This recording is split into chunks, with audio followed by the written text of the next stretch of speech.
Pueden tomar asiento, amados hermanos. Vamos a comenzar nuestra clase del día de hoy.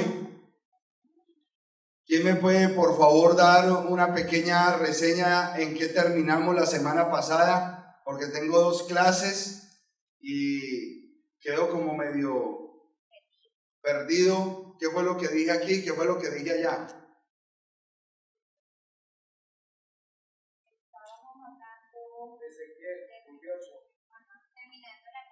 Terminamos el avance y el entendimiento que sacamos. Exacto. Lo que hicimos la semana pasada fue, a través de lo que entendimos de lo que es el símil, la metáfora y la alegoría, hacer el ejercicio de escudriñar más en la escritura. Entonces, tenemos que volver a retomar. Hoy, el tema que vamos a tratar es el tercer nivel del Pardés. El hermano Alejandro dijo unas palabras el sábado cuando estaba en la adoración que me hicieron caer en cuenta de algo. Y es cierto, nosotros ya no buscamos las profundidades del conocimiento de la Torah porque eso no está para abajo. Cuando hablamos de profundidad, pareciera que tenemos una condición de bajar y la Torah lo que hace es elevarnos. ¿Verdad? Que más bien nosotros estamos buscando elevar nuestra conciencia y nuestro conocimiento para que tengamos las herramientas de manera personal, para que podamos nosotros mismos juzgar o determinar si lo que estamos oyendo o aprendiendo tiene un verdadero sentido bíblico y no caer en tipos de enseñanzas o posturas de hombres y determinar que eso es una doctrina bíblica. Entonces, ayer en la clase de Broward fue bien interesante porque hicimos el mismo trabajo que se hizo aquí hace 8 días y la gente tuvo una condición de aporte muy buena, empezando a sacar de la escritura paralelos, alegorías, elementos que dan conceptos figurados, y creo que allá se aprendió mucho porque las personas que están yendo allá a Broward apenas están empezando, por decirlo así, en el conocimiento de la exégesis hebrea. Y yo he considerado que el grupo de acá como que tiene un poquito más de avance que los de allá. Entonces salí muy contento de lo que pude percibir allá en Broward. Aquí vamos a trabajar hoy el tema del Deraz, pero para poder llegar ahí volvemos a retomar. Entonces, en lo literal,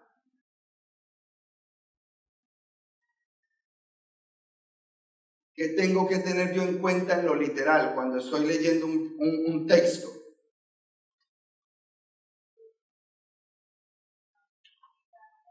No les oigo.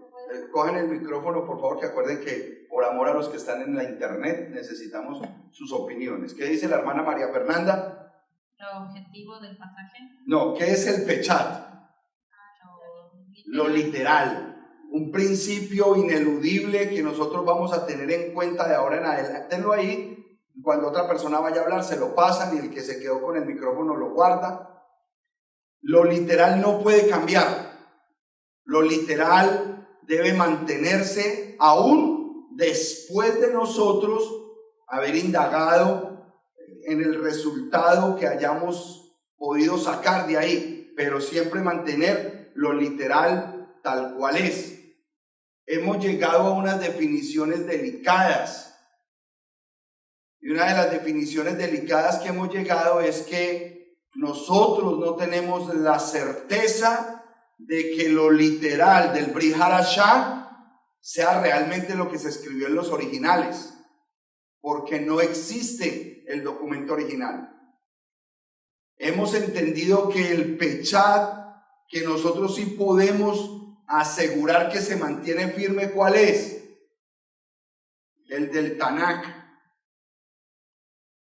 Porque la literatura hebrea ha mantenido el Tanakh con sus originales. Ellos mantienen un sistema de escritura en hebreo que no permite que haya una adición, y por eso les di la pauta de que por favor bajaran los interlineales de internet, los guardaran como una herramienta, ya sea para este curso o para que algún día nosotros tengamos un referente más cercano a lo que es lo literal en hebreo, que eso solamente lo hay en el Tanakh. Ahora, también hay interlineales del Brit Hadashah, del Nuevo Pacto, hay interlineales. Sin embargo, ese interlineal simplemente va pegado del griego. Y volvemos a insistir, esos hombres no escribieron en griego, o si lo llegaron a hacer fueron en mínimas partes. No podemos pensar que todo ese documento hecho por judíos lo iban a escribir en griego, y menos bajo los conceptos históricos que se manejaban en la época. Entonces eso nos lleva a nosotros a concluir de que el Brit Hadashah, el nuevo pacto o pacto renovado, tiene que ser conocido, estudiado bajo la influencia del Tanakh. Por eso, si nosotros vamos a estudiar algo acá, como no sabemos qué tan honesto sea la traducción, tenemos que ir a buscar un referente en el antiguo pacto para nosotros tener una seguridad de que vamos caminando por el lugar correcto, ¿ok? Cuando nosotros hablamos del Tanakh,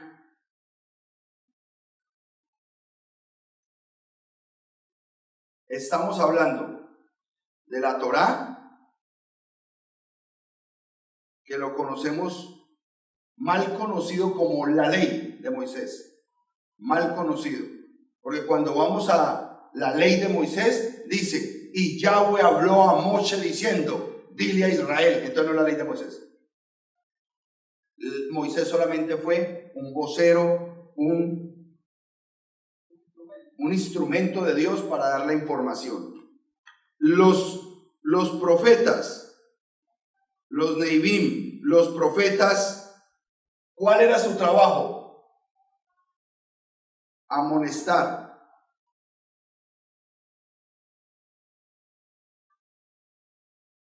¿Por qué amonestaban? Por no guardar Torah. Ellos amonestaban porque no estaban haciendo las cosas como lo decía la Torah. Y los otros libros que conocemos como los Ketuvim o los demás escritos,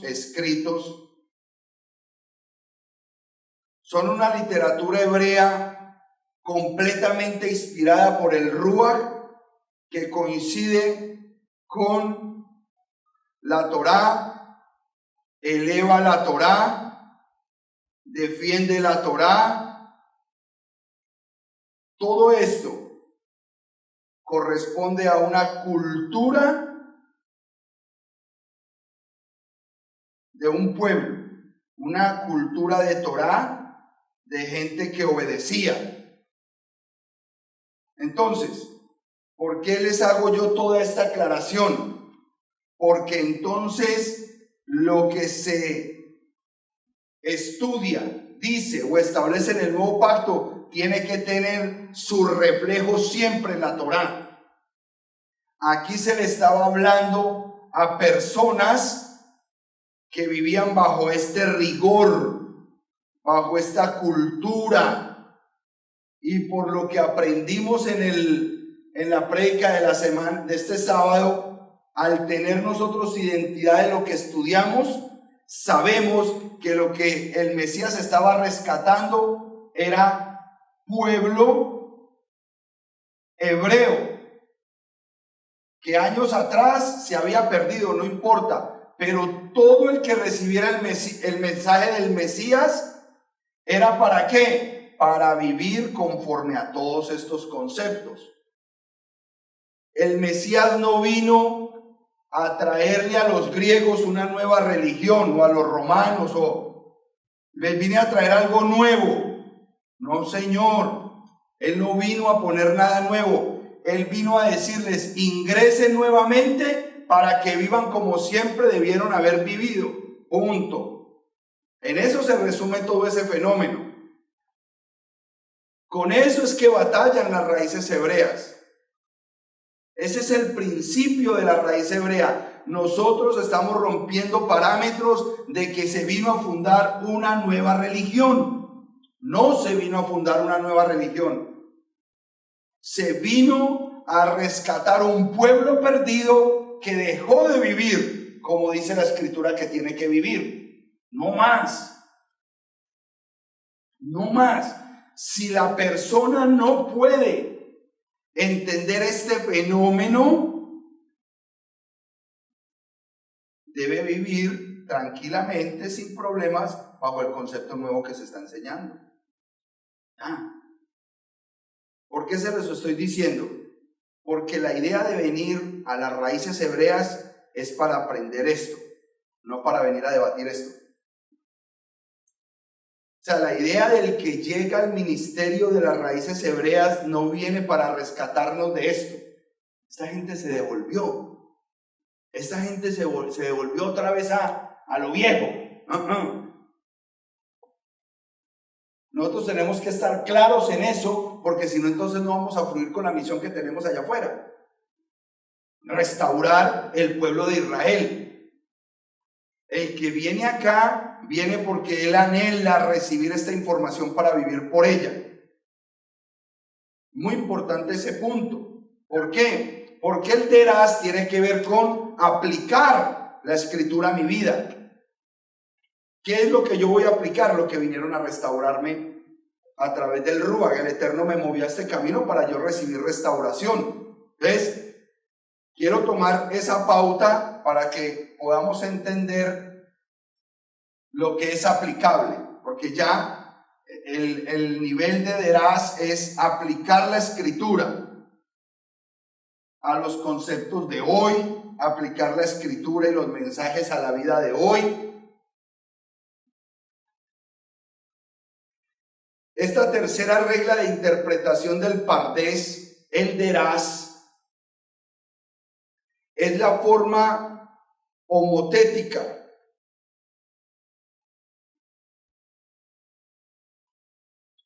Forma homotética.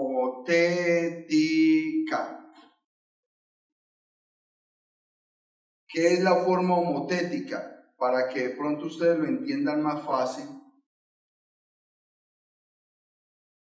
Es lo que se conocía como perspectiva, algo así.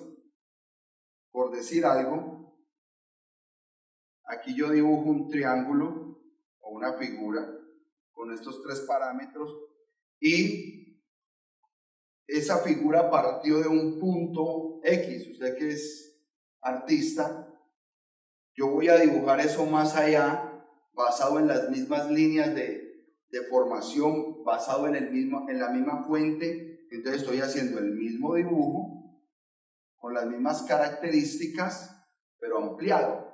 Entonces los conceptos en cuanto al lenguaje que tienen que ver con la homotética es ir ampliando los conceptos sin perder el foco de lo que se está hablando. Y eso es lo que nosotros estamos haciendo. Nosotros estamos recibiendo una información y estamos proyectando a través del conocimiento la misma información, pero verlo más ampliado. Entonces, un término que ustedes de pronto conocen más rápidamente es hacerle un zoom al pasaje. Voy a ver ese versículo de manera más grande, quiero verle más cosas. Si lo voy a hablar de manera física, voy a ver las letras más grandes, a ver si están bien pixeladas. Por decirlo así, cuando se amplía una foto en la internet, usted se da cuenta que no la puede usar más grande porque pierde la pixelada. Es de una forma u otra. Este es el concepto de la homotética o lo que es las explicaciones de un texto bíblico, irlo ampliando, pero sin perder el foco, la perspectiva de a dónde viene. Es la parte de la homilética. Homilética.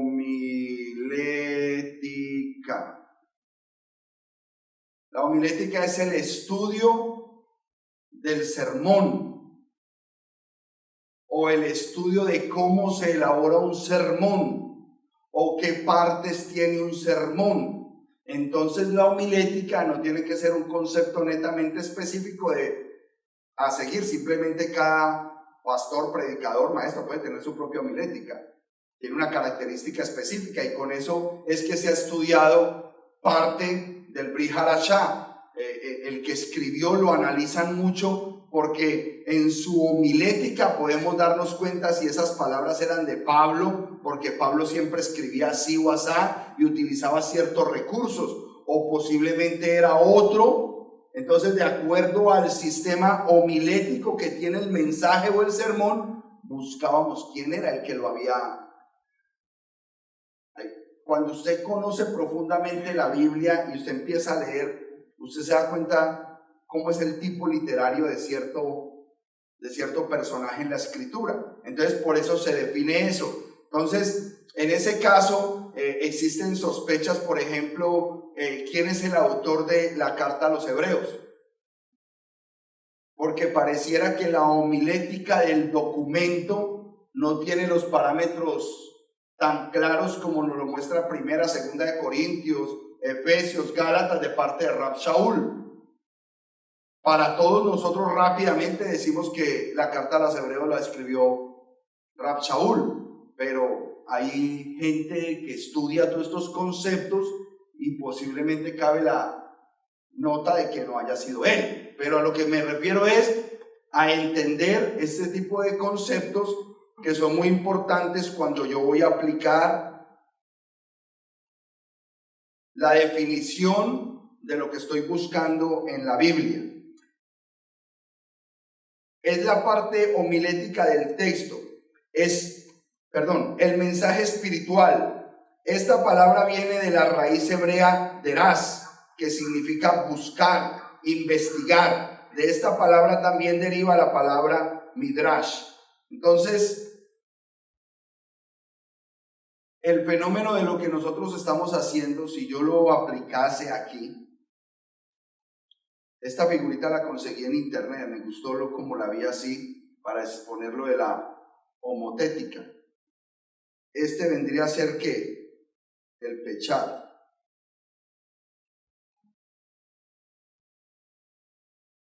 La figura esta como tal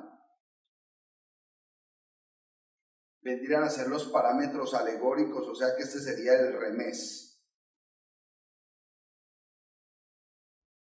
Y si yo utilizaste este flanco como una luz, la proyección de esta imagen de acá, no estoy transportando esta imagen acá, no, estoy dejando la imagen acá y estoy permitiendo que la luz de esto me proyecte algo más grande.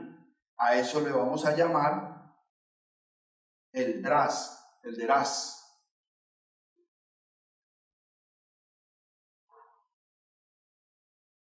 El pechat no cambia, es el origen del concepto, es el origen del versículo. Está escrito de cierta manera, pero a medida que profundizo y utilizo los sistemas de remés, o sea, los conceptos metafóricos, alegóricos, de símil, parábolas, o reconozco que es un documento secreto,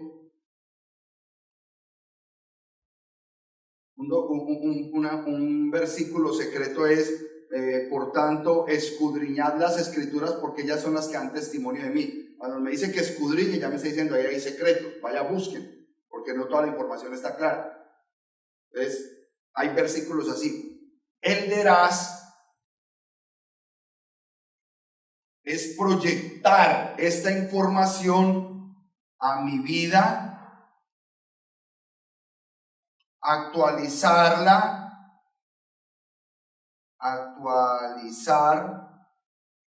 los conceptos para aplicarlos al estilo de vida de hoy.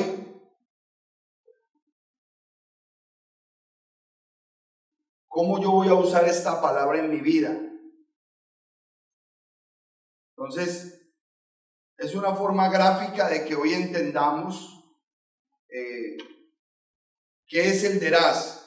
Este es el método más amplio y de mayor estudio. hablar, bueno, espérate, me dijo que aquí utilizaron dos términos bien importantes. Como estamos estudiando raíces hebreas, esta figura acá es lo que conocemos como el Midrash. Esta proyección de esa imagen de que dio ese versículo es la información que los rabinos guardaron como sabiduría. Esa es la sabiduría de ellos. Desglosado por muchas áreas, por muchos fenómenos, por estudios que ellos con claridad hicieron, y el Midrash es un comentario de sabio rabínico que tiene peso. Entonces, de acuerdo a ese Midrash, se pueden aplicar cosas al estudio de la escritura hoy, pero aquí es donde estaría el Midrash. En el caso de nosotros, si vamos a hacer los conceptos o nosotros vamos a sacar una idea, serían los drashim. Esos son nuestros conceptos, lo que nosotros sacamos de la información. Cuando yo cito el Midrash, estoy citando algo de un sabio y comentamos, no, esto es del Midrash, eso no es mío. Entonces, el día que ustedes se reúnan con gente que estudia Torah, no vayan a decir, ay, yo tengo un Midrash mío. Queda mal. Diga, voy a hacer un comentario, un drash que yo tengo, un comentario que yo tengo. ¿Ok?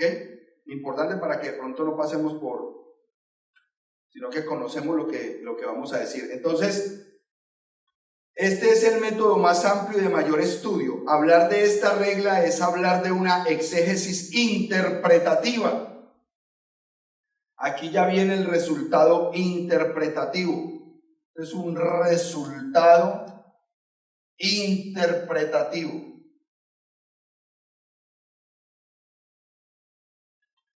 Volvemos al ejemplo de la semana pasada. Yo les hice un ejercicio a los hermanos allá en Broward y les preguntaba ¿qué respuesta interpretativa sale del pasaje que estudiamos en Eclesiastés 9, 14 y 15? Una pequeña ciudad con pocos hombres en ella y llega contra ella un gran rey y la asedia y construye contra ella grandes torres de asedio, y en ella se halla un hombre pobre pero sabio, el cual libra la ciudad con su sabiduría. Sin embargo, nadie se acordaba de aquel hombre pobre. Yo le hice la pregunta a varios hermanos, bueno, para ti, ¿cuál es la interpretación de ese versículo? Después de haber tomado el versículo, le vimos la imagen que era el lenguaje alegórico, que tenía de relación, qué símbolos habían, y empezamos ahí a dialogar todos. Y a lo último les pregunté, bueno, dame una respuesta interpretativa al pasaje, ¿cómo puedes aplicar ese pasaje hoy? ¿Quién me puede dar a mí una respuesta interpretativa de ese pasaje? ¿Qué te enseña ese pasaje que lo puedes aplicar hoy? ¿Ah? Pásenle el micrófono al hermano, por favor.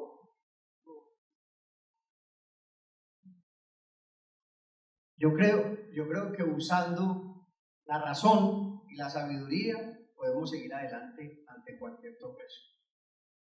Buscando, claro, pero con sabiduría. Buscando la sabiduría. Y no la fuerza. Y no la fuerza. Interpretándola. Eso, muy bien. De esa forma. Pásele a otro que tenga otra idea. Y a uno, no se maten.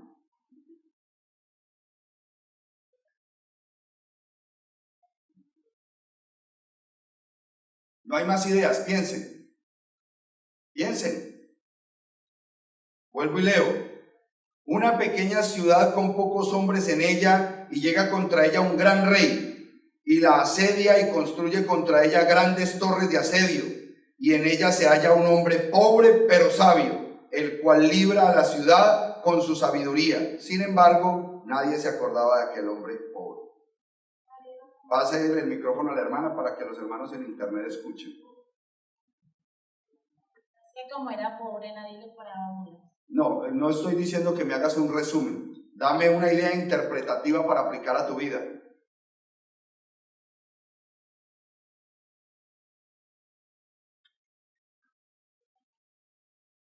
La hermana Ligia, por favor, hermano Alejo. O sea, mi concepto personal, aplicado al mundo moderno de hoy. Poniendo, por ejemplo, un caso, Venezuela. O sea, la locura de un hombre ha llevado a todo un pueblo a pasar por lo que están, le están padeciendo hambre y todos los trabajos que están pasando hoy en día, y ellos, o sea, los venezolanos no, hubo muchísima gente advirtiendo pues, lo que les podía pasar al elegir ellos a esta clase de personas como gobernantes en su país. Pero ellos no. Ya en esa última parte ya sí te estabas alineando, porque al principio sentí el comentario completamente contrario. Digamos que en ese caso de problema, de pronto nunca tuvieron en cuenta los consejos de gente que no tenía jerarquía y cayeron en el problema. Ahí en la última parte sí de pronto puede haber algo aplicable, porque al principio noté que era como al revés. Ok, ¿quién me puede dar otra interpretación que puedan aplicar a sus vidas o a este tiempo? No despreciar, menospreciar. No menospreciar. Cuidado cuando menosprecias. Muy buen punto, muy buena aplicación. Y caemos fácilmente en eso, porque hoy en día el prestigio se ve por el ojo. Ahora, ese hombre sabio tenía la característica, ese ya como que los había sacado del lío varias veces, porque por eso ya tenía un prestigio. Entonces, otra cosa que nos enseña ese pasaje es que hay prestigios de personas, o sea, hay personas que han dado testimonio. Hay que saber juzgar y buscar la gente de testimonio. Pero ahí ponen unos paralelos. Se ve que es una historia bien hipotética como el pueblo hebreo la sabía hacer. Cuando usted está leyendo ahora la literatura de los rabinos, así es la literatura del rabinato. Son historias que se inventan tipo parábolas, tipo cuentos, pero es para sacar una riqueza de información. Esta información que está dándose acá es un tipo de parábola. Eso no pasó realmente. Es una forma literaria en Eclesiastés. Recuerde que el libro de Eclesiastés, eclesiástico, fue hecho por el predicador. ¿Se le atribuye a quién? A Salomón. Pero es el único libro, inclusive lo llaman el libro del error, porque es una información netamente humana. Netamente humana. ¿Ah? Aplicable cierta parte, porque habla con tanta humanidad acerca de que disfruta de todos los placeres, no la aplique esa. Está hablando de un concepto netamente humanista. Pastor, una pregunta. Entonces, ¿el libro de Eclesiastés cae entre los ketubín? Es ketubín. Es ketubín. Sí, es un ketubín. Entonces, es un escrito de sabiduría. Entonces, lo que queremos es, a través de lo que estamos estudiando, llegar al menos hasta acá. Vuelvo a decir, lo del Sod, yo creo que el Sod de nosotros lo vamos a ir sacando de acá. Si usted quiere viajar en el Sod, primero recurra a la información del Midrash. Cosas raras que cuentan en el Midrash, locas. Lo que yo les decía, por ejemplo, de Yajin y Sod. Les conté a ustedes de Yajin y Sod, que Yajin es vino y Sod es secreto, ¿no? Sí, claro que sí. Yajin tiene la palabra Yajin, que es vino, tiene gematría de 70, y la palabra Sod tiene gematría de 70. Yajin es vino, Sod es secreto. Cuando entra el vino, sale el secreto. Su midrash es Sod, pero tiene sentido. Una persona se toma los traguitos y suelta la lengua. Tiene sentido. Pero mire que está como bajo un concepto codificado numérico que es interesante. Y eso es lo que hace el Midrash, o lo que hicieron ellos en el Midrash. Es una cosa elevada. Usted posiblemente algún día saque una cosa loca y de pronto pueda ser considerado Sod. Pero eso es cuando ya seamos bien estudiosos y que uno diga, no, de verdad que este hombre es bien sabio, esta mujer es bien sabia. O por el momento solamente lleguemos hasta lo que nosotros necesitamos, que es saber aplicar la palabra del Eterno a mi vida. Saber usar los términos. ¿Por qué? Porque tenemos buena comprensión de lectura. una de las cosas más importantes es tener comprensión de lectura, entender inclusive la pregunta que se está gestando en el momento. Entonces, todas esas son las cosas que debemos ir practicando. Siendo la Escritura Sagrada una entidad viviente y no una momia, sabemos que la Escritura es una palabra viva, amén. ¿Estamos claros en eso? El Dras, a través del Midras, busca responder a una pregunta existencial de todo ser humano interesado en responder adecuadamente a las exigencias de la Escritura. ¿Qué quiere decirme la Escritura para mi vida hoy? Porque para eso leemos la Biblia. Oramos y decimos, ay Señor Padre, me siento como en una situación tan rara, yo me siento como tan extraño, yo quiero que tú me hables, Padre eterno, yo quiero que tú me muestres el camino, yo quiero que tú me digas, Padre, de qué forma es que yo voy a salir de esta situación. Y empiezas a leer la Biblia y hay un pasaje que toca tu corazón. Y quizás ahí está la información que el Eterno tiene para ti de cómo salir de esa situación, pero no la entiendes. No eres capaz de sacarle la máxima información al pasaje y te pierdes de una solución que el Eterno te va a dar. Ningún esfuerzo es ahorrado en la búsqueda, métodos, técnicas diversas con tal de encontrar el sentido actual y su aplicación.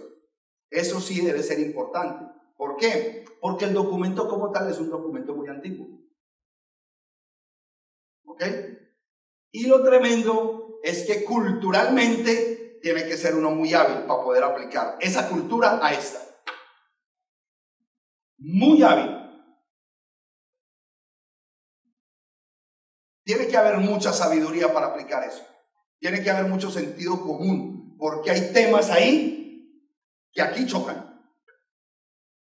¿Cómo así? Aquí chocan. Nosotros no somos capaces de asimilar temas que toca la Biblia y no tenemos una forma clara de asimilarlos porque nuestra cultura no lo permite. Un ejemplo.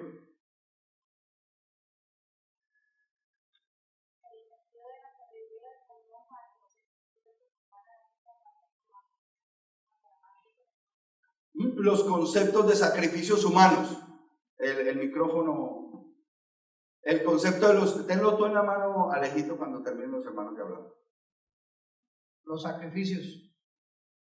Los sacrificios hoy con tanta entidad de amor a la naturaleza. Animales, eso. Protección a los animales. Es un lío. Quiero que sepan que en este tiempo aquí en los Estados Unidos se ha, por ejemplo, protestado contra el sistema de ciertas religiones africanas que sacrifican en sus ritos animales. Entonces le han caído la Sociedad Protectora de Animales. ¿Por qué matan animales? Entonces ellos contestan, entonces ustedes ¿por qué en Thanksgiving matan pavos? Otro sacrificio. Son cosas que actualmente se están manifestando. Hoy en día, el caso del homosexualismo. Quiero que sepa que ya no están organizando la mente. Ya no se puede enojar si usted ve dos muchachitos de 12, 13 años piqueándose, dos hombrecitos. Ni vaya a decir nada. Porque usted está mal. Usted está mal.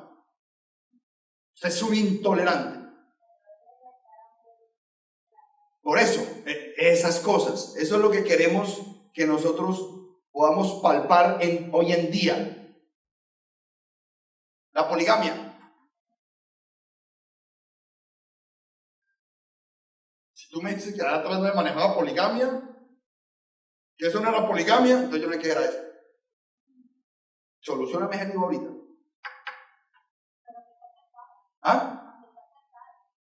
Sí, pero nosotros no lo aceptamos. ¿Tú aceptas la poligamia? ¿Por qué? Pero en este país ¿Tú aceptas la poligamia? Por eso. A la lucha que hay. Esa es la lucha que hay. Una realidad en la cual nosotros tenemos que visualizar. ¿cómo vamos a organizar esa situación ahí? Poligamia, un hombre que puede tener varias mujeres. Es cultural de allá. ¿Ah? Una mujer con varios hombres, no maneja el concepto bíblico eso. Estoy hablando de la cultura bíblica. Una mujer que tenga varios hombres, no, es una ramera. Pero qué descaro de Biblia. Estamos visualizando una cultura y cómo yo ese versículo, al traerlo hasta aquí para traer una aplicación a mi vida, yo logro encontrar la información correcta, sana y sabia. Dale el micrófono, amado. ¿Uno debe de aceptar la poligamia? No estoy diciendo eso. No estoy diciendo eso, no estoy diciendo eso. Estoy diciendo los retos a los cuales nos tenemos que enfrentar, porque hay una cultura bíblica que yo no la puedo cambiar. Aquí hay un pechat que yo no puedo cambiar. Entonces tengo que tener sabiduría cuando yo traiga la información alegórica de los textos, y más todavía cómo lo voy a aplicar en este tiempo y cómo puedo ser yo sabio para apoyar una familia, apoyar a fulano, a sultano, dar un buen consejo, todas estas cosas. Por eso es tan importante saber interpretar la escritura. Los mandamientos Un mandamiento hook que de pronto choque. Dale, dime, un hook. Dame un hook. Exacto. Ese hook, y ya está trabajando porque el Instituto del Templo dice que ya tiene la vaca para sacrificarla. ¿Ok? Pero ahora, si la sacrifican allá no hay ningún problema. Están en una tierra donde es normal el sacrificio. ¿Recuerdan el terremoto que hubo en Nepal? La información que se da de ese terremoto fue posterior a un rito que ellos hicieron donde se mataron más de 250,000 reses en sacrificio a su Dios.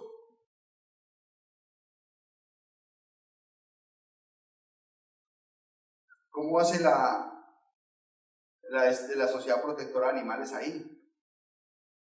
Entonces, a eso es a lo que nos estamos refiriendo y queriendo poner todo en perspectiva. Cualquier persona que mire esta imagen allá en la internet, ahí están hablando de la Biblia. Me parece más bien científico, ¿no? Como si estuviéramos tratando de mandar un aparato al espacio. Continuemos. Este método tiene como punto de partida la escritura. El propósito primigenio del procedimiento derásico, estamos hablando del procedimiento, o sea, cómo estamos desde el principio manejando el concepto hasta llegar aquí al deraz, a la interpretación que yo puedo aplicar a mi vida. Es que el pastor utilizó aquí unos términos muy elevados. Este método tiene como punto de partida la escritura. El propósito primigenio del procedimiento derásico es explicar el sentido de un texto bíblico, por lo que siempre está en referencia a la escritura. Siempre debo apoyarme en la misma escritura, siendo un estudio atento al texto. Trata de explicar pasajes difíciles. Ahora, esto es para textos difíciles. Hay textos que son demasiado simples, que no necesitan estos niveles de interpretación, son otras cosas. Lo que nos anunciaba a nosotros Proverbios 1:6, para entender proverbio y parábola, palabras de sabios y sus dichos profundos. Es a ese tipo de versículos es a lo que nos referimos para poder interpretar. Y usted se ponga con el tirito ese que al principio nos poníamos todos los que, ay Señor, nos habla. Sí, esa era la forma rápida antes. Y lo tremendo es que su amor y su misericordia daba. Pero cuando usted ya ha pasado más de 1 año o 2 años en la palabra, eso ya no le da, porque estaría apoyando tu pereza. Ya después él empieza a hablar porque tú empiezas a leer la escritura. Pero ya después con 15 años en el evangelio y ¡pum!, no lo entiende. Le cayó en una genealogía y no lo entendió. Queda tremendo eso. Es bien importante que nosotros tengamos madurez hacia o no le gustó la palabra y dice, no, reprendo otra.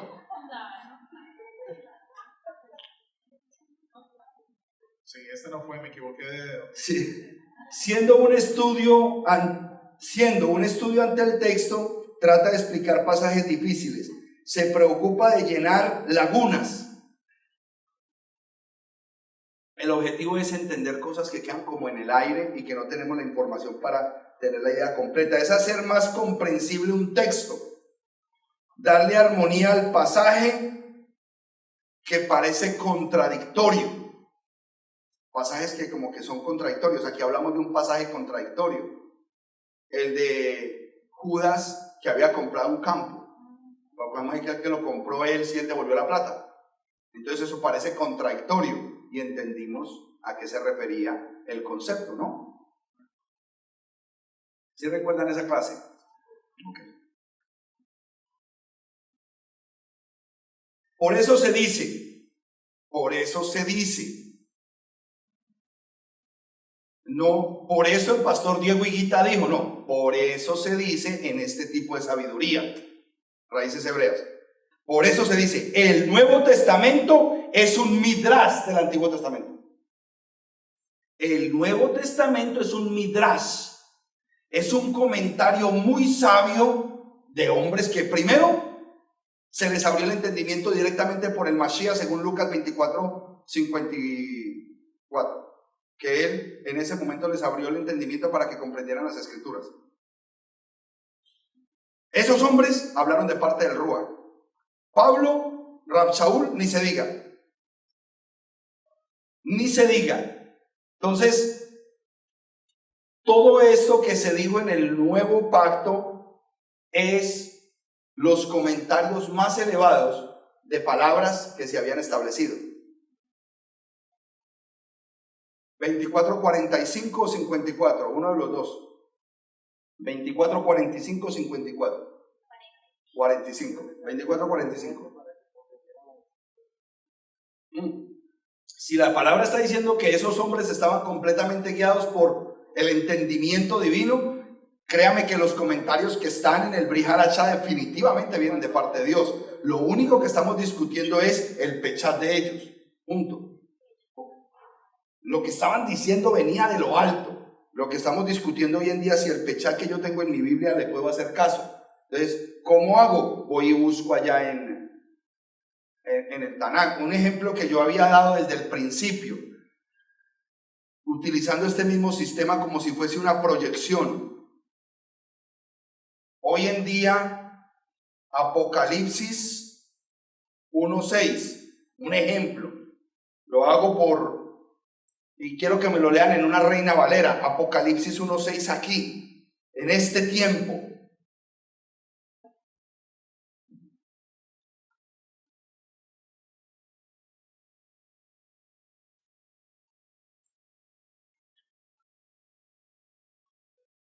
Léelo, amado Alejo. Amén.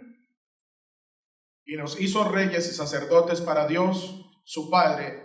A Él sea gloria e imperio por los siglos de los siglos. Amén. Entonces esta imagen que tengo acá, que se ha proyectado al día de hoy, me dice que Apocalipsis nos hizo reyes y sacerdotes. Reyes y sacerdotes.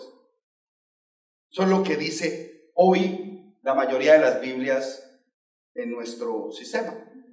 Pero cuando nosotros nos vamos allá a la fuente, buscando en el pechat del antiguo pacto, el Tanakh, encontramos en la Torá cuál es la fuente de la imagen en Éxodo 19:6. Éxodo 19:6, en esa misma Biblia, si lo tiene bueno, porque ni siquiera hay que ir a la Torá. En la misma Biblia que él leyó, como ni siquiera hoy en día se tiene este concepto elevado, no se dan cuenta que el error se puede solucionar en su propia Biblia. Como dice la misma versión donde leíste ese error, porque es un error, como dice Dice así: Éxodo 19:6. Y vosotros me seréis un reino de sacerdotes y gente santa. Y seremos un reino de sacerdotes. Muy diferente a reyes y sacerdotes. Muy diferente. ¿Ok? Entonces, es uno de los ejemplos que quiero que de pronto tengamos en cuenta. ¿Qué iba a decir la hermana? No, por favor, con micrófono, por amor a los hermanos de la internet. Que cuando uno ya aprende eso, a veces escucho a otras personas decir eso mismo y ya digo, wow, porque conocen, es gente que conoce la Torá y está diciendo todavía que somos un reino de reyes y sacerdotes. Me provoca testearles. Tranquila, relájese. Vaya, doctora. Pues, bueno. Por eso se dice, el Nuevo Testamento es un midrash del Antiguo, es decir, su esclarecimiento y su actualización. También se dice, el Nuevo Testamento es el cumplimiento y culminación del Antiguo. Nosotros en el Brit Hadashah vemos como las profecías, digamos que el 60-70% de las profecías se cumplieron en el Mesías. ¿Por qué? Porque todavía hay un poco de profecías que están por cumplirse. Pero el 60%, 70% de profecías en el Mesías se cumplieron ya, que fue con su venida. Entonces, nosotros que estudiamos el Brit Hadashah debemos apoyarnos y va a ser bien fácil nosotros recibir esta información. ¿Por qué? Porque si tomamos al Brit Hadashah como un midrash, es ya la herramienta que necesitamos para empezar a trabajar. ¿En qué sentido? Bueno, vamos a estudiar todo lo que dice el Brit Hadashah con la perspectiva correcta en el Tanakh. Uno de los temas que estábamos tocando o tocamos muchas veces es el tema de los sacrificios, el tema del Shabbat, el tema de las fiestas, el tema del diezmo, el tema de la comida. Todos esos temas que hoy aquí en el nuevo pacto nos afectan tanto, pues simplemente tenemos que verlos reflejados o ver la fuente, cómo provienen y saber por qué aquí se les da una dirección u otra. ¿Por qué? Explica la Biblia por la Biblia. Esa debe ser la misión de nosotros, explicar la Biblia por la Biblia. No todo el mundo te va a aceptar el concepto, no, es que mira lo que dice aquí el Midrash, no te lo van a aceptar.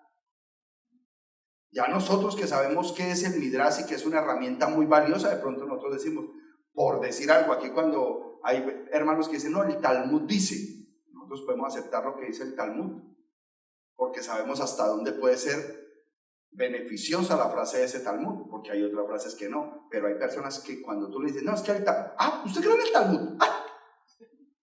Ni siquiera te permiten decirle, porque usted ya está mal. Entonces es entender que primero debemos aprender a explicar la Biblia por la Biblia. ¿Cómo se explica? Un pasaje que yo quiero que ustedes siempre se acuerden de él, 2 de Timoteo 2:15. Lo que usted está aprendiendo es hacer así. Un siervo aprobado. Confírmenme si es ese o es primero. ¿Qué dice Alejito?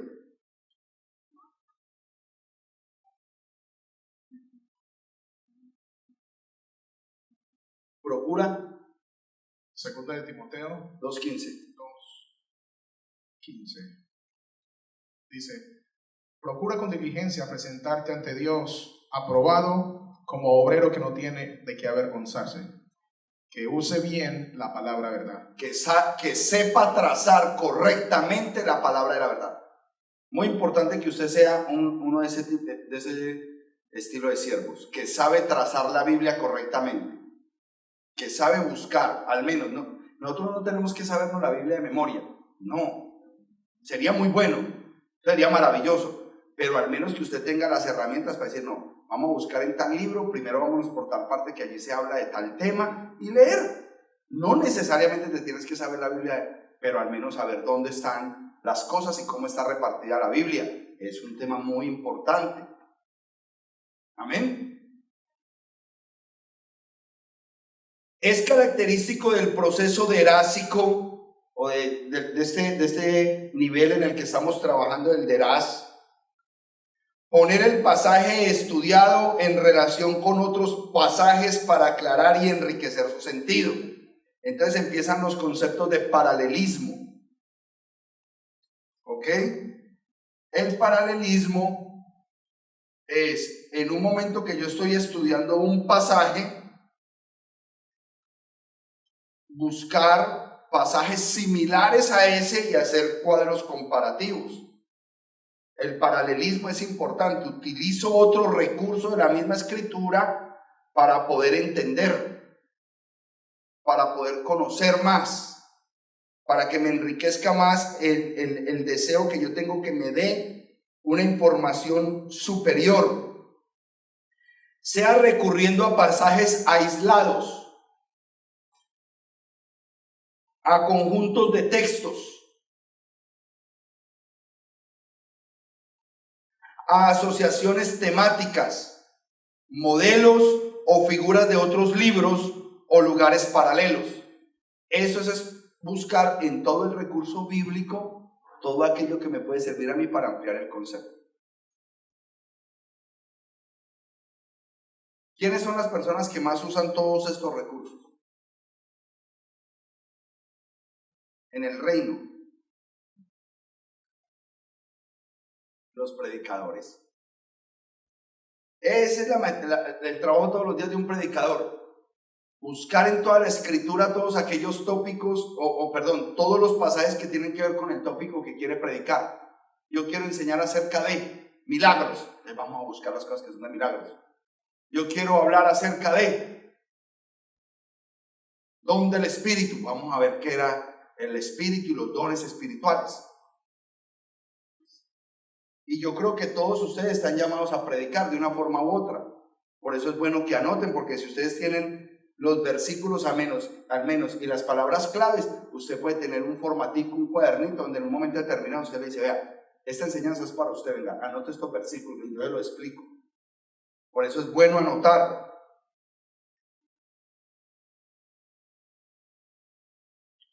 Por eso vemos a Yeshua y a los apóstoles, posteriormente a geógrafos sagrados de las cartas apostólicas, complementar y afianzar sus enseñanzas a través de la mención continua del antiguo pacto, porque en el nuevo pacto encontramos el cumplimiento de todo lo que se escribió en el antiguo, como lo dijo el mismo Yeshua, que de él escribieron Moisés y los profetas.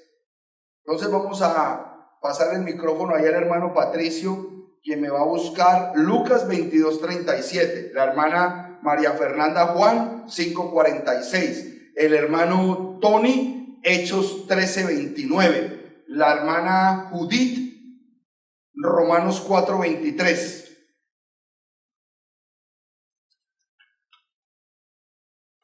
Lucas 22:37, hermano Patricio, por favor.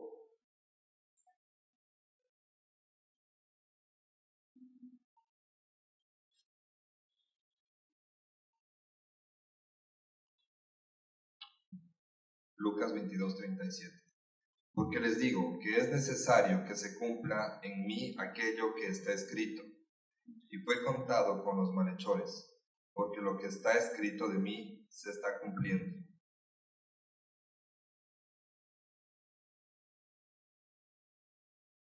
Está hablando del momento en que fue contado entre ¿quiénes? Entre los malhechores. Cuando fue empalado o crucificado, y no crucificado por el concepto de cruz, sino que era un sistema de muerte hebreo que se llamaba, romano, que llamaba crucifixión. No tiene que ver con la palabra, con la letra cruz o con la forma cruz. Empalar o crucificar era pegar de un palo hasta que murieran. Ahí estaba siendo él contado entre los malhechores. Inicuo. Entonces tendríamos que simplemente ir a buscar en esto por acá donde se hablaba de esas profecías, que él iba a ser contado entre los malhechores, para ver verdaderamente cuál era el proceso y de qué manera se iba a efectuar esa situación. Inclusive buscando esa información nos vamos a dar cuenta de un detalle ahí bien interesante cuando le dice a uno de los malhechores, de cierto te digo que hoy estarás conmigo en el paraíso. Y él no se fue ese día para el paraíso. Entonces, Son detalles que nos interesa a nosotros ver si la figura que está acá realmente obedece a lo que la Escritura había anunciado desde el principio. Juan 5:46, hermana María Fernanda. Porque si ustedes en realidad le creyeran a Moshe, a mí me creerían, porque fue acerca de mí que él escribió. Miren, hermanos, ese versículo es una cosa impresionante. ¿Por qué? Porque usted no puede creer lo que Yeshua dijo que él era si usted no viene aquí a la Torá y busca a Yeshua en toda la Torá. Porque el que más habló de Yeshua fue Moisés. Y como no nos dejan ir o no nos alientan, perdón, a ir por allá, no, eso ya no hay que leerlo, eso es historia patria. Usted lea de Mateo para arriba. Y si usted quiere recibir de Jesús, lea el Evangelio del Amor, Juan. Ya, ahí se queda usted, sembrado. Pero para usted conocer verdaderamente a ese Yeshua, usted tiene que irse acá porque Moisés fue el que habló las cosas más poderosas de Yeshua. ¿Ok? Hechos 13:29, hermano Tony. Hechos 13:29. Y como habían cumplido todas las cosas escritas acerca de él, lo bajaron del madero y lo pusieron en el sepulcro. Ojo que ese versículo está muy tremendo, porque dice que si habían cumplido todas las cosas escritas por él, todas, o sea, todo lo que el Mesías vivió está escrito acá. Nada de lo que el Mesías vivió pasó por desapercibido en el Tanaj, estaba escrito. Démosle el micrófono al hermano para esa intervención, por favor. Tiene paralelo con Lucas 22:37. Perfecto, ¿viste? Ya estás utilizando otro recurso para aumentar el tópico que estamos tratando en este momento. Que de Yeshua se habló desde siempre, desde el principio. Hermana Judith, Romanos 4:23. Romanos 4:23. Y no solamente con respecto a él se escribió que le fue contada. Vuélvelo a leer, hermana mía. Y no solamente con respecto a él se escribió que le fue contada. Romanos 4:23, ¿verdad? Sí.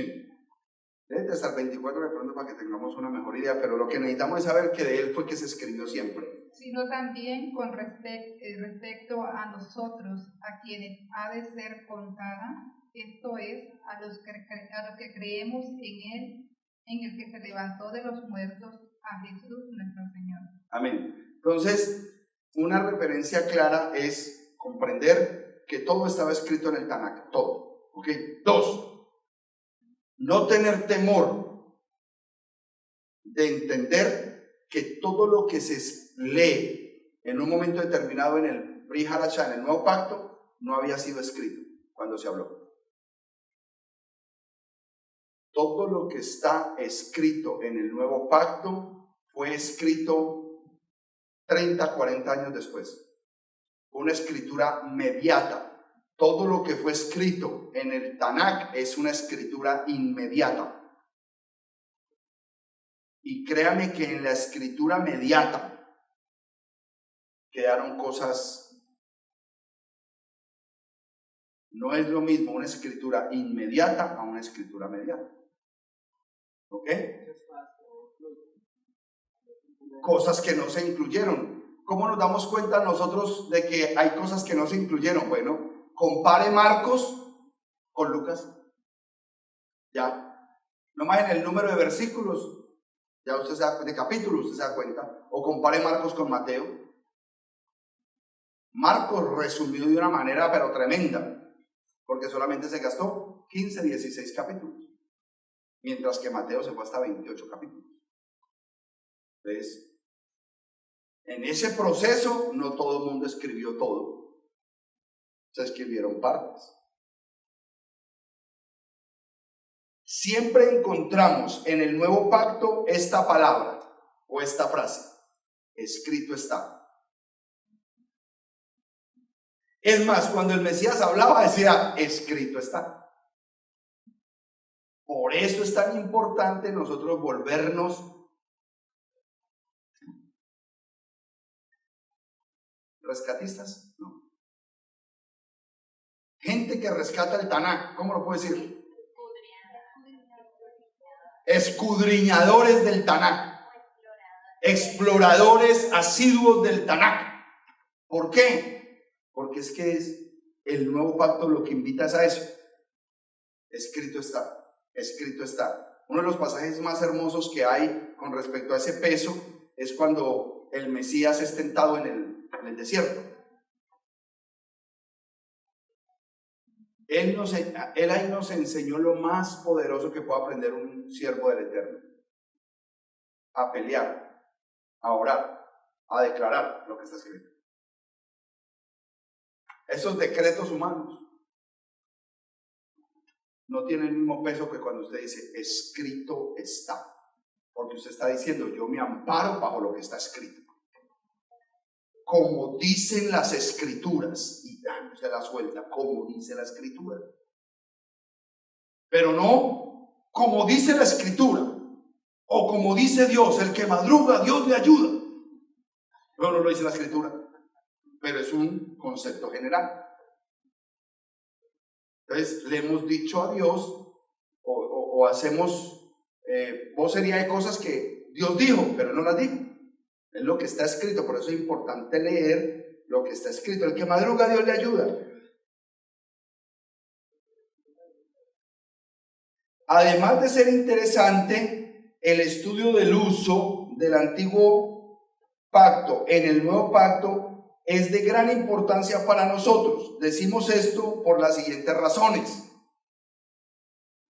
Importancia. ¿Qué importancia hay en que nosotros siempre tengamos una referencia en el concepto del Tanakh? Aquí por la figurita que hice estoy dándome cuenta de algo, que es como si el Tanakh se convirtiese en el pechat de la historia. El Tanakh es lo literal de la historia. Eso no se puede cambiar.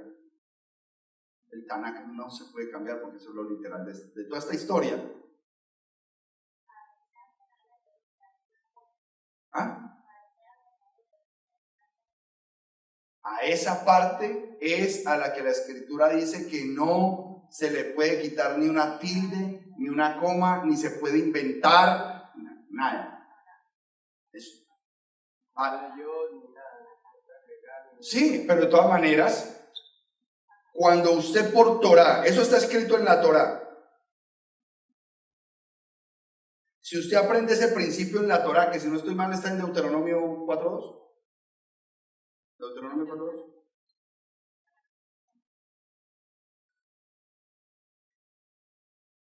Por este principio, un hebreo no cambia nada de lo que está escrito. ¿Qué dice? No agregarás a la palabra que no mando, ni traerás de dieta para observar los mandatos que ya está escrita en la Torah, perfecto, pero eso cobija todo el Tanakh.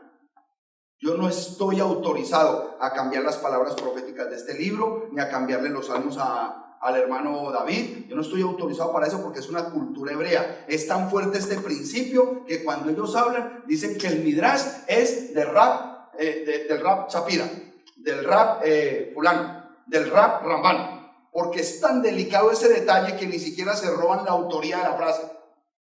Esto lo dijo Ramban, esto lo dijo Rab Yosef, esto lo dijo porque respetan tanto eso, porque es un punto de Torah. Se dijo en la Torah y claro, yo creo que lo más sagrado es esto, pero es un principio de vida para un hombre que estudia la palabra, no ponerse a cambiarle nada a la escritura. Y quiero que sepa que hoy en día muchos atrevidos para sacar nuevas versiones con mayor entendimiento han cambiado cosas. Tenemos que tener mucho cuidado, porque nosotros ahorita estamos muy contentos con las raíces hebreas. Entonces todas las bibliecitas que encontramos por ahí que dicen Yeshua, Jacob, entonces, ¡ay, se está en hebreo! Ojo, ojo. Pastor, entonces, ¿cuál sería lo ideal? Ay, que aprendiéramos hebreo. Eso sí sería lo ideal y todos tuviéramos aquí los rollos en hebreo. Pero de aquí a que eso pase, nos vamos a demorar un buen tiempo.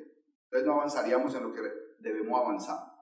Pero lo ideal sería eso, aprender a leer del hebreo, para tener mayor seguridad. Entonces, cuando nosotros investiguemos pasajes de lo nuevo que está apareciendo, porque está apareciendo mucha literatura ahorita, tratando de confirmar escrituras, ser delicado de dónde salió la fuente, quién lo dijo, por qué lo dijo. No ponernos tan emocionados en decirlo, porque hay un versículo por ahí que salió en las nuevas versiones del Salmo 96:10. A mí me mata ese versículo. Ojalá que eso sea verdad. La versión K2 lo dice, y eso tumbaría teologías modernas tremendamente. Salmo 96:10. Ese versículo es violento, pero cuando yo me fui a comprar esto, aquí no lo dice. Entonces por eso yo dije, ay, yo como estaba contento con el versículo. ¿Cuál les dije? 96. ¿Cómo dicen las versiones? Micrófono. En la pechita. No, en la pechita debe ser igual acá. Léalo aquí en la pechita. Léale la pechita.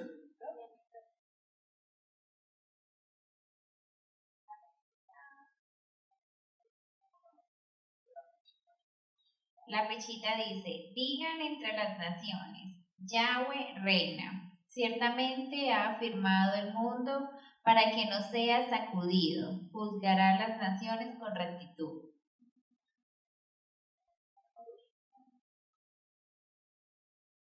La Kadosh dice: digan delante de los Goyim, Yahweh reina desde el madero. El mundo está firmemente establecido. Eso es pesado. Lo que él acaba de leer es pesado. Yahweh reina desde el madero. Eso es duro. Porque ahí se acaba todo el estudio de unicidad. Pero hay que mirar la fuente donde salió esa información.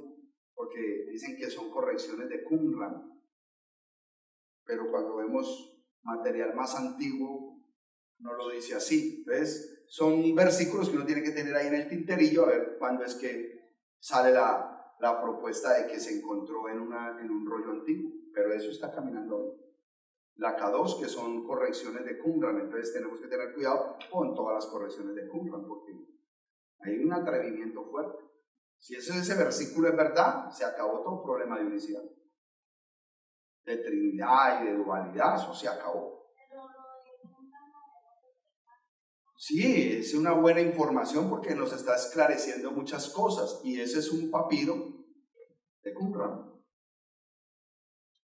Es delicado. Sigamos. 1. Nos proporciona un mejor entendimiento del antiguo pacto. Aunque los libros del antiguo pacto merecen ser estudiados por sí mismos como documentos que narran la revelación divina del antiguo pacto, su verdadero sentido solo se puede descubrir por medio de la interpretación brindada del nuevo. Una de las afirmaciones distintivas del cristianismo es que los libros del nuevo pacto proporcionan la interpretación correcta del antiguo, basado tanto en la enseñanza del Mashiach como en la inspiración del Ruach HaKodesh. Por ende, para entender correctamente el antiguo pacto, tenemos que conocer el nuevo, y en particular la manera en que los autores del nuevo pacto interpretaron el antiguo pacto.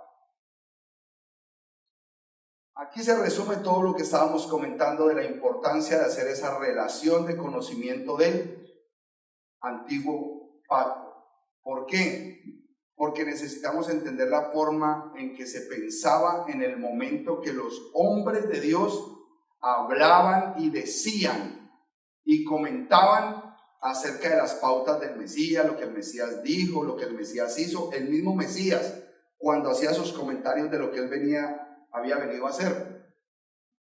Tenemos que tener claridad en todo lo del antiguo pacto. Ok, el antiguo pacto,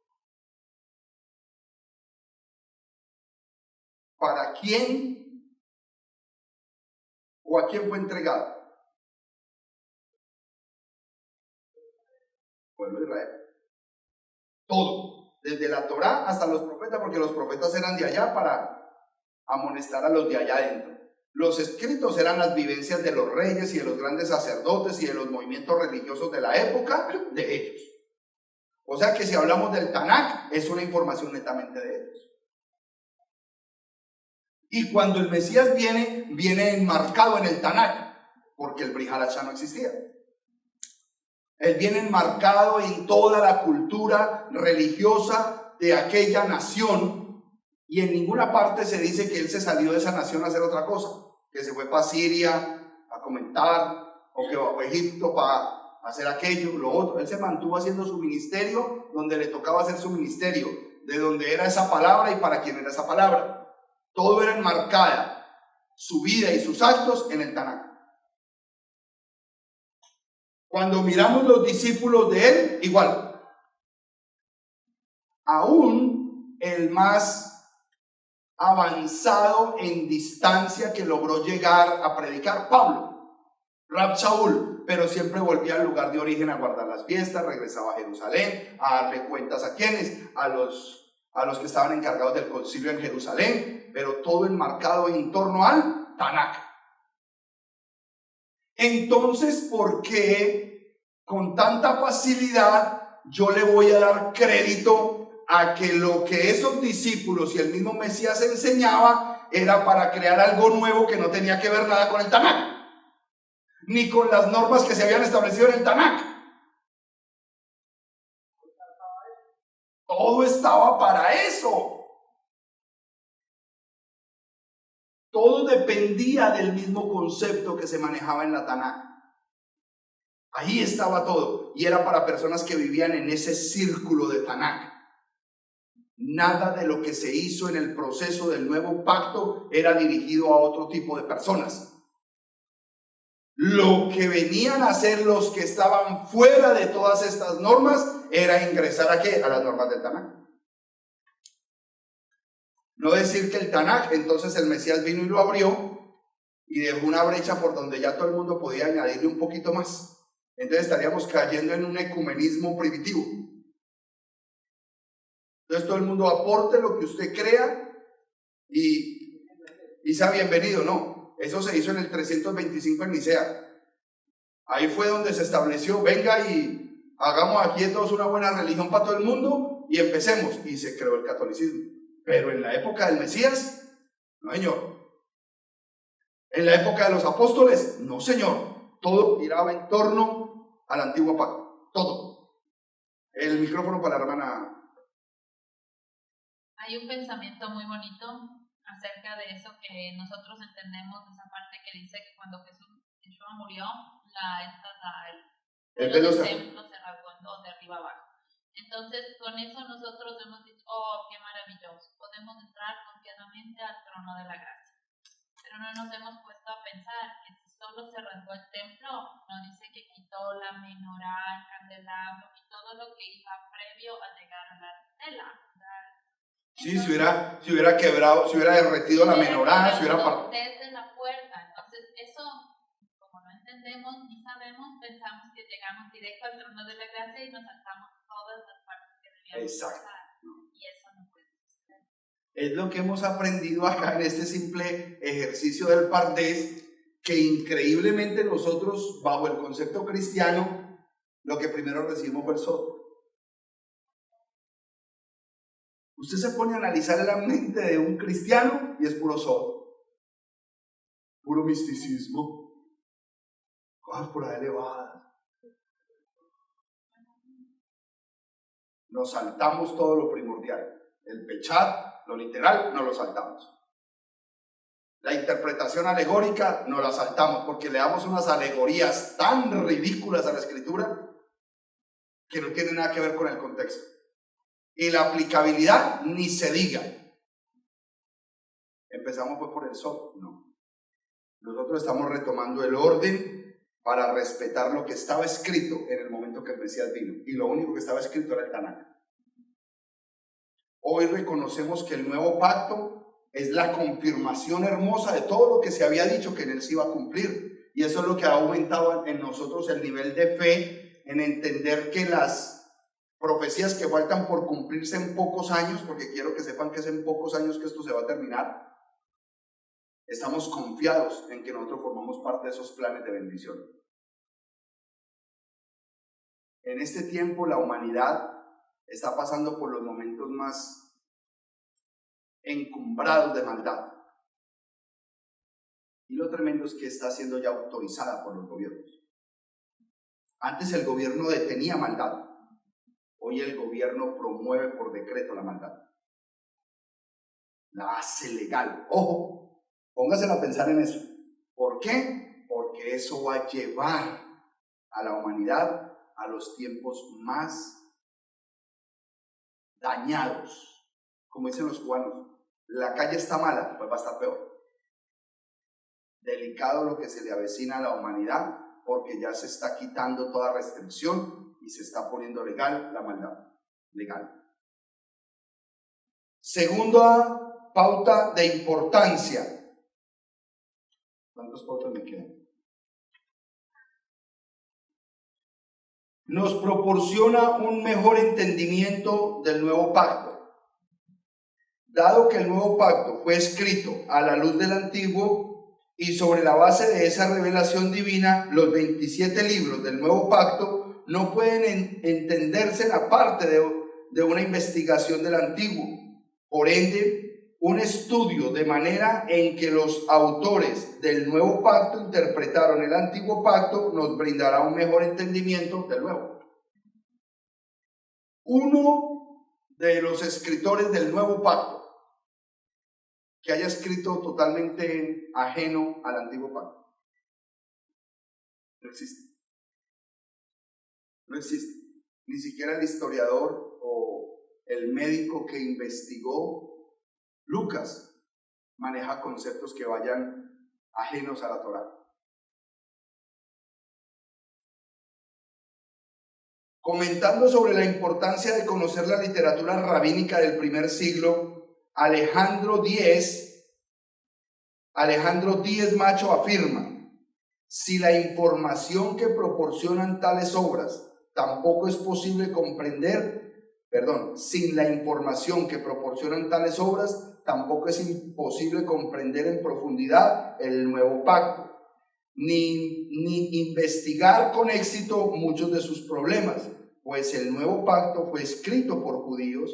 Citamos de la obra de Bermes: hoy es evidente para muchos, al menos en teoría, que el conocimiento del trasfondo judío del nuevo pacto no es un lujo opcional, antes bien, sin él es inconcebible una interpretación correcta de las fuentes cristianas. O sea que si yo no pienso que los que escribieron el nuevo pacto eran judíos, que observaban toda la ley, vístase y vaya para otro lado. No tiene fundamento, no estás en el lugar correcto si tú piensas que esas personas no eran judíos guardadores de Torá. Cuando tú te montas en el bus y dices: espérate que estoy montando en un bus de judíos observantes de Torá que me están enseñando al Mesías, usted no refuta absolutamente nada de la escritura, porque usted está viviendo como ellos viven. Pero si te montas en el bus católico, cristiano evangélico, donde ya todo fue abolido, tú empiezas a leer la escritura a favor tuyo. Entonces, sin hacer esos procesos de interpretación, yo asumo cosas. De cierto te digo que hoy estarás en el paraíso. Ve, va para el paraíso. Y ese mismo día. Y el paraíso, de acuerdo a los términos, si es así, no se ha podido abrir. ¿Por qué? Porque todavía no ha habido resurrección. Está ya solito el pobre, está bien aburrido. Porque todos están muertos. Todavía no ha habido la primera resurrección. Está aburridísimo.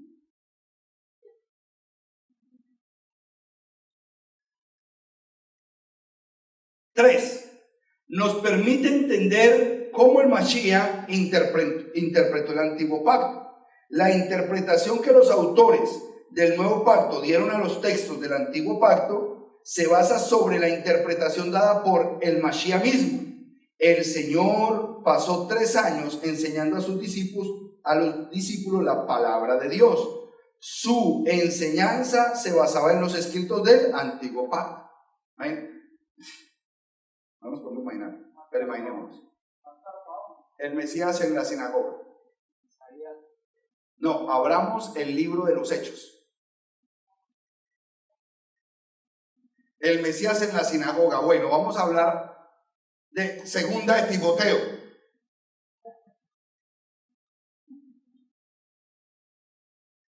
Si ese es nuestro maestro, si usted ha dicho que usted es discípulo del Mesías, usted está metido bajo esa cobertura de enseñanza del Mesías. ¿Qué enseñaba el Mesías? Tanakh, antiguo pacto. Él no enseñó el nuevo pacto. Qué tremendo, como que cuando uno ya está en la sintonía espiritual, como es de fácil entender esto. Ya tienes abierto el... Sí, tiene sentido. Él no. ¿Cómo sería de tremendo que ahí lo que tú citaste en Lucas 4:17, que tomó el rollo en la mano donde estaba escrito en el libro de Isaías? O sea, donde tocaba en la sinagoga la haftará de esa semana. ¿Por qué? Porque ellos caminaban por Parachá. Ellos caminaban por Parachá. Lo único que digo es que el Mesías no tenía que estar diciendo, y si mandaron a Parachá el lunes. No. Lo único que eso no pasaba ya, pero el resto iba por Parachá, por lo que la cultura hebrea hacía. Es lo más importante de nosotros resaltar. Después que el Señor volvió al cielo, los apóstoles continuaron sus enseñanzas. Por ende, al estudiar la manera en que los autores del nuevo pacto interpretaron el antiguo pacto, estamos en realidad logrando entender la manera en que el Mashiach mismo interpretó el antiguo pacto. Entonces, ya aquí el documento nos está diciendo, bueno, analicen la vida del Mashiach a ver de qué enseñaba. Y por 3 años les enseñó a discípulos. Bueno, ok, ya el Mashiach se fue. Ahora analicen a sus discípulos que enseñaban. Lo mismo que les enseñó su maestro. Lo mismo que les enseñó su maestro. Entonces, si ellos hacían todas las cosas que el maestro les enseñó y bautizaban en el nombre de Yeshua, entonces hay un error en Mateo 28:19. Solucionado. Basado en lo que estamos entendiendo ahorita, si ellos hicieron todo lo que el Mashiach les enseñó y ellos bautizaron siempre en el nombre de Yeshua, entonces automáticamente sabemos que Mateo 28:19 o es un error o lo estamos interpretando pésimamente, pero nadie puede ser bautizado en el nombre del Padre y del Hijo y del Espíritu Santo. Error. Simple concepto de deducción en un estudio clarito del concepto. Micrófono para la pregunta del hermano. En base a eso que usted está diciendo, ¿por qué las denominaciones religiosas que existen ahora se basan en el nuevo pacto? Nosotros tenemos que reconocer y no darnos temor que las iglesias cristianas de hoy son fruto de la iglesia católica. Y la iglesia católica ha tenido una hegemonía de 1800 años. Desde el año 325 que se estableció este sistema, todos los que han salido de allá, y estamos hablando a partir de 1400 más o menos, que empezaron a alborotar unos monjes, entre ellos Martín Lutero, antisemita de lo lindo, porque ese sí odiaba a judíos, o yo, salió con toda la información católica. Cuando dicen que Martín Lutero era un protestante, es un error. Él era un reformista. Entre protestante y reformista hay un abismo, porque él no quería protestar afuera de la iglesia católica, él quería reformar la iglesia católica, pero quedarse ahí como cura. sino que no le permitieron eso. Entonces salió y tomó el nombre de protestante, pero fue un accidente de lo que sucedió, la respuesta a salir de la institución. Pero el corazón de él era reformar la Iglesia Católica con 95 tesis, punto. Entonces tenemos que aprender a decir las cosas como son. Él no es el padre del protestantismo, él era un reformista católico y lo excomulgaron y punto. Y de ahí, hermano, créanme que la mayoría, 98% de las congregaciones cristianas manejan los conceptos católicos.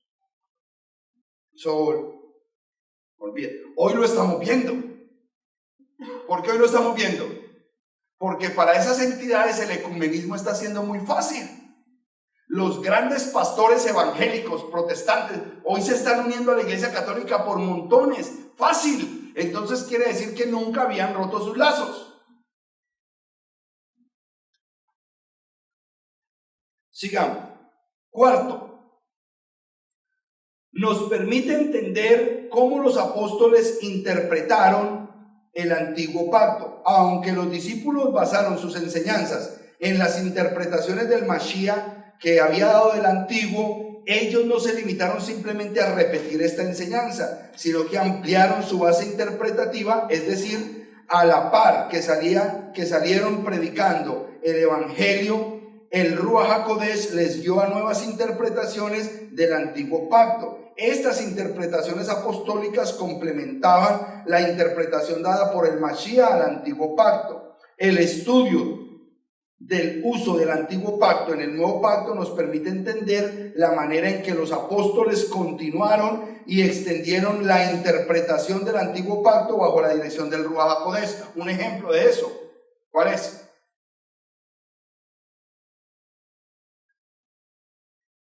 Los discípulos del Mesías recibieron información del Mesías, pero el Mesías elevó la Torá en ellos.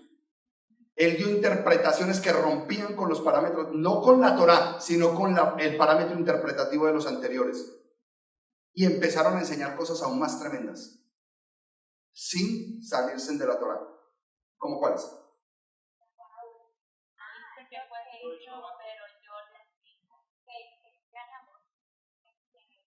Si tu enemigo te da en una mejilla, por el lado. Por judío, oigan esos conceptos él los elevó. Él empezó a manejar un concepto de amor muy superior al que se manejaba en el ambiente del que él salió. Eso sí, él manifestó una presentación muy elevada de ética y de amor de la Torá. Sí, pero ellos sí lo enseñaban abiertamente. ¿Puedo decir un comentario Claro. acerca de eso? Es del señor Sabán, que él explica precisamente eso y él dice que el error está en decir que Yeshua los elevó. ¿Por qué?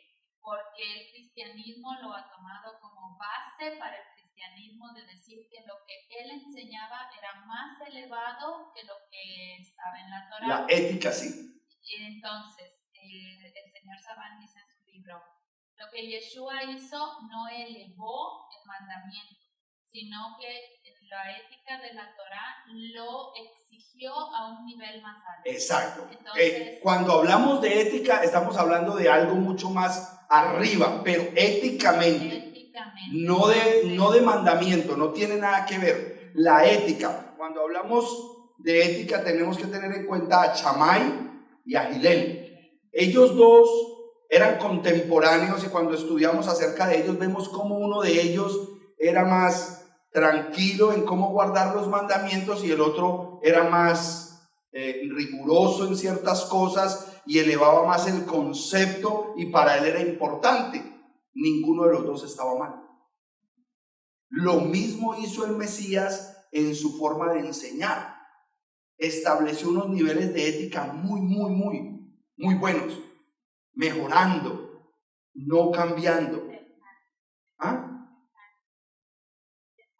Cercándonos, porque eso fue lo que vino a romper el cerco que habían hecho ellos con los mandamientos. Ellos cercaron en la Torá con unos mandamientos superiores, vino a romper ese cerco, pero vino a establecer unas cosas muy hermosas que antes no se practicaban.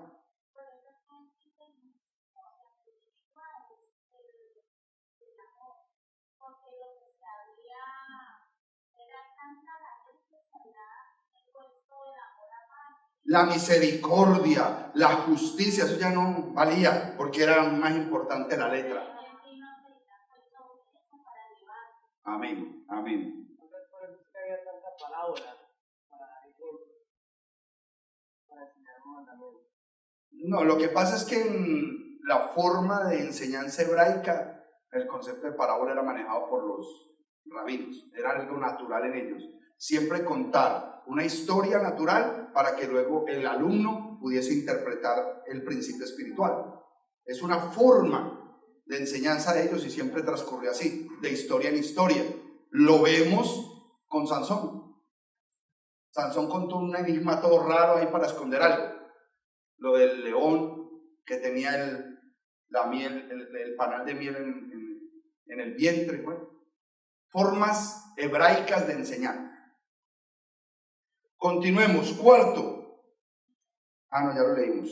Quinto, nos permite una mejor interpretación cristológica del antiguo pacto.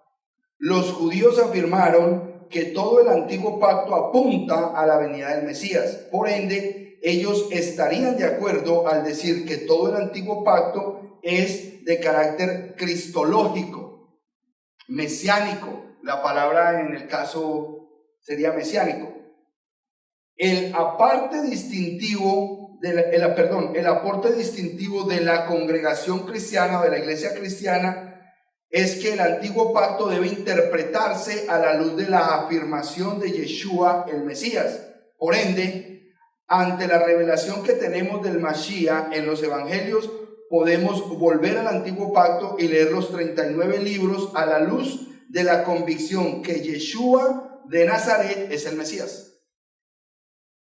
¿Por qué nosotros tenemos una interpretación diferente del Tanakh? Porque lo leemos así. El hebreo no. El hebreo lo lee con la esperanza de que algún día ese Mashiach llegue. Nosotros no. Nosotros lo leemos con una clara tendencia a que el Mesías ya vino. Solamente estoy esperando es la confirmación al venir en su segunda venida, su regreso.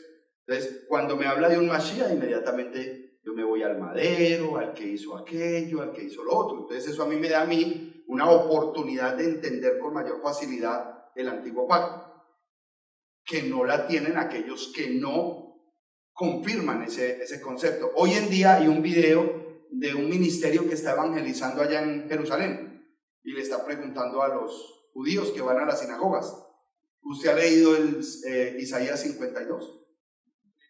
¿El 53? No, ¿qué dice? Porque ellos hasta eso se los han tenido reservado. Sexto, nos permite establecer una mejor relación entre los dos documentos. Aquí dice el testamento, entre los dos testamentos. Una investigación de la manera en que los autores del nuevo pacto usaron los textos del antiguo pacto nos permitirá establecer un mejor vínculo entre los dos documentos.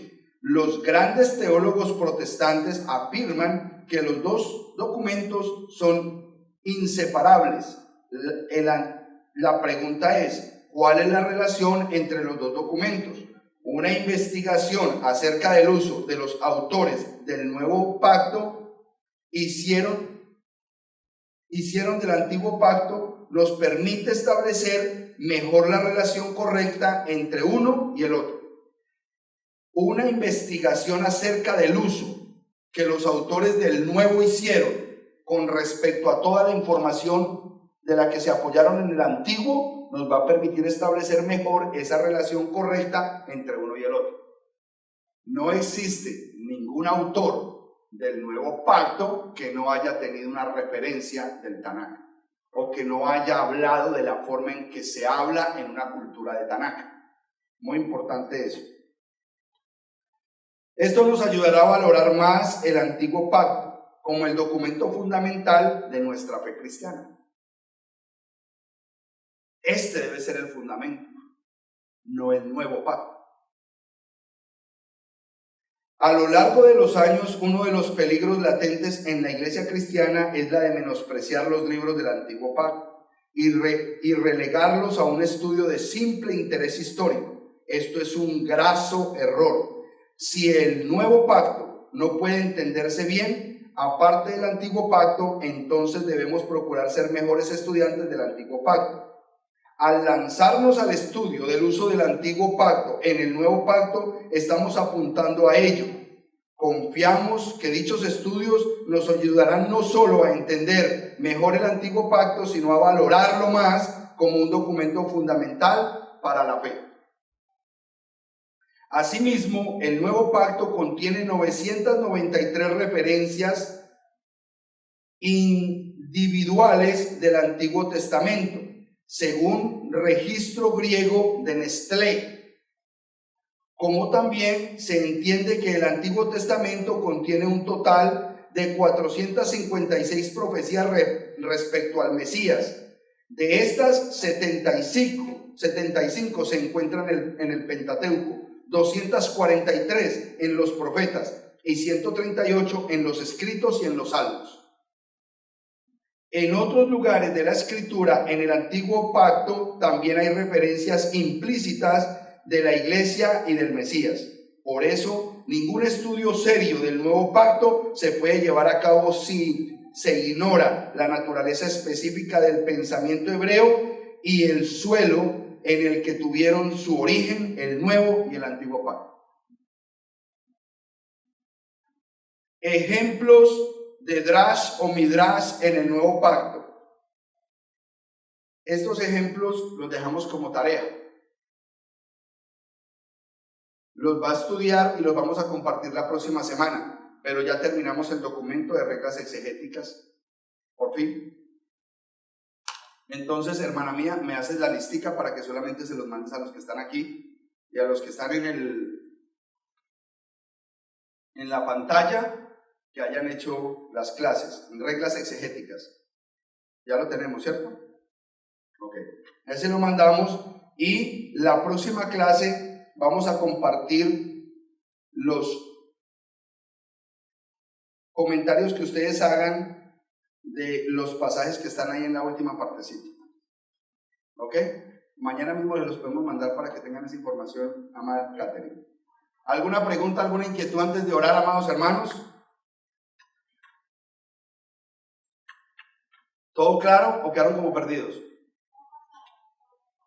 Muchas de las cosas que leímos al final son puntos que se deben releer, porque simplemente nos está dando a nosotros una convicción, todo ese comentario de la importancia de ir al antiguo pacto, ¿ok? No es que uno se tenga que aprender eso, sino que al leerlo tomo conciencia del valor que hay en caminar primero en el antiguo pacto con conocimiento verdadero. ¿Alguna pregunta, alguna inquietud? ¿Ninguna? Nos ponemos de pie entonces, amados hermanos, y oramos. ¿Dónde está mi trapito? Estoy sudando.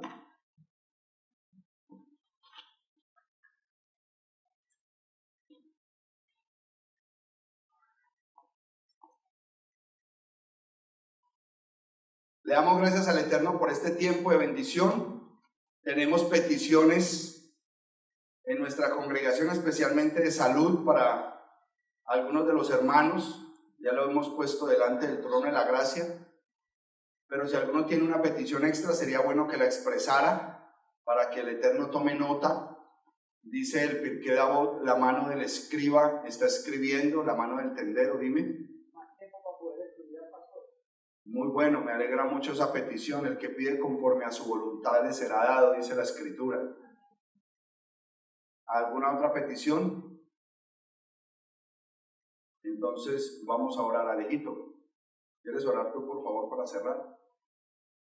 ¿Quién tiene el micrófono? Gracias, hermano.